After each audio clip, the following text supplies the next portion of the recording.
Samsung a tué le duo A50, A70 en discontinuant la série A70. La série A70 suit les A6, A80 et A90 qui n'ont plus connu de suite depuis des années. Cette année, place au duo Galaxy A34 et A54. La série A30 a toujours existé, mais il était généralement lancé individuellement en dehors des séries A50 et A70. Avec l'abandon de la série A70, on aurait cru que l'A54 deviendrait encore plus attrayant en empruntant certaines de ses caractéristiques. Mais Samsung n'a pas pensé à la même chose que nous. Les Galaxy A34 et A54 sont désormais les seuls milieux de gamme que vous pouvez vous offrir en Côte d'Ivoire. Des deux, le Galaxy A54 est clairement supérieur. Il utilise les meilleurs matériaux et sa fiche technique est plus attrayante. Niveau construction, les deux modèles présentent un design presque identique à celui des modèles phares, les Galaxy S23.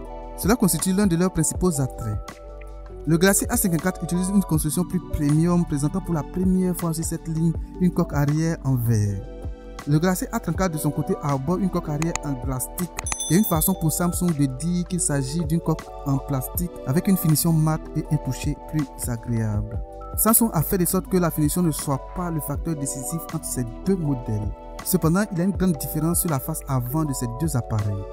Le Galaxy A54 dispose d'une perforation pour sa caméra selfie, ce qui lui confère un design plus propre et moderne.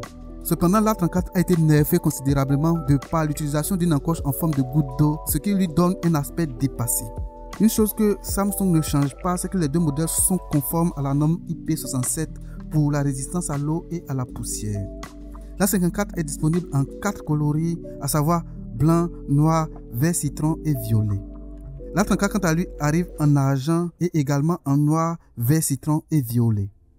Avant de continuer, je vous invite à vous inscrire sur Jammo en utilisant le code UFB94. Pour ceux qui ne le savent pas encore, Jammo est un portefeuille électronique un peu comme PayPal qui facilite les paiements en ligne. Donc c'est une application qui sera très utile pour ceux qui effectuent des achats en ligne ou des sponsorisations sur Facebook. Si vous découvrez Jammo, inscrivez-vous gratuitement en utilisant le code UFB94. En ce qui concerne l'écran, le Galaxy A34 est légèrement plus grand que le Galaxy A54. Ils offrent tous deux un écran plat Super AMOLED à une résolution Full HD+, et un taux de rafraîchissement de 120 Hz.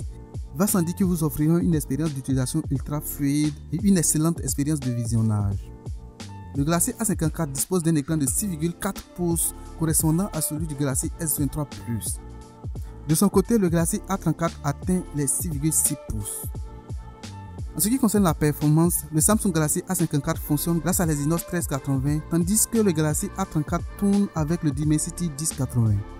Par rapport à son prédécesseur, l'A54 offrirait une amélioration de 20% au niveau du processeur et de 26% au niveau du graphisme, ce qui est très performant pour les tâches quotidiennes.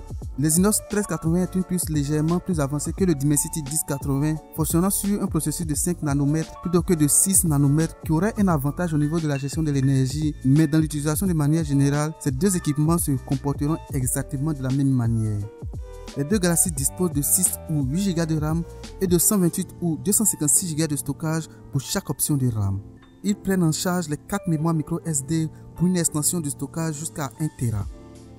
En ce qui concerne la batterie, la capacité est la même pour les deux modèles. C'est une batterie de 5000 mAh accompagnée d'une recharge filaire de 25 watts, une recharge toujours lente comparée à la concurrence. Il ne supporte toujours pas la charge sans fil.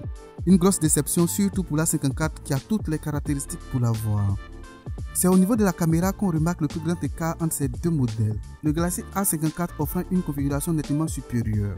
Il est équipé d'un appareil photo principal de 50 mégapixels disposant de la stabilisation optique de l'image. Il est complété par un capteur ultra grand angle de 12 mégapixels et un capteur macro de 5 mégapixels.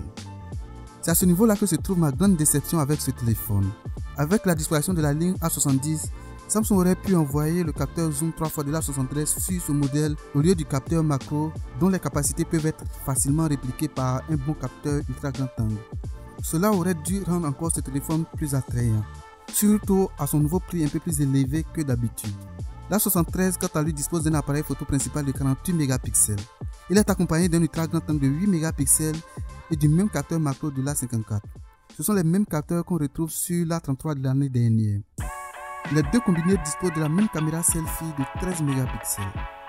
En ce qui concerne les prix en Côte d'Ivoire, en me basant sur les tarifications du site e-commerce ivoiremobile.net, le Galaxy A54 atteint 280 000 francs CFA. Ce prix représente une hausse considérable par rapport aux 250 000 du modèle précédent, ce qui devient très difficile à recommander. Le Galaxy A34 arrive à 230 000, également en hausse par rapport à ses 185 000 de l'année dernière. Le problème avec cette tarification, c'est que ces deux téléphones n'ont pas de concurrents en tant que tels, en tout cas en Côte d'Ivoire. Quand on regarde leur prix, les téléphones les plus proches n'offrent pas les commodités comme la résistance à l'eau et à la poussière et 4 années de mise à jour logicielle majeure alors qu'ils ont presque tous les mêmes spécifications. J'ai pour habitude de recommander le dernier modèle de la série Galaxy A50 comme mon téléphone idéal pour tout le monde, mais cette année la pilule est un peu plus dure à avaler. Si vous êtes en quête d'un nouveau smartphone, je vous recommande toujours un Galaxy A50, mais pas le dernier modèle de cette année. Optez plutôt pour l'A53 de l'année dernière. Si une voie mobile descend à 230 000, il offre la même résistance à l'eau, mais il ne lui reste que 3 années de mise à jour logicielle majeure. Êtes-vous un utilisateur des séries A70, A50 et A30? Que pensez-vous de ces téléphones? Allez-vous remplacer votre téléphone actuel par un de ces deux-là? Votre avis m'intéresse. Laissez-le dans les commentaires et je me ferai un plaisir de vous lire et vous répondre. Appuyez sur le bouton j'aime si vous avez apprécié cette vidéo et partagez-la également sur les réseaux sociaux. Abonnez-vous si vous découvrez ma chaîne et activez la cloche de notification pour ne pas rater mes prochains contenus. Merci de m'avoir suivi. À très bientôt pour une nouvelle vidéo.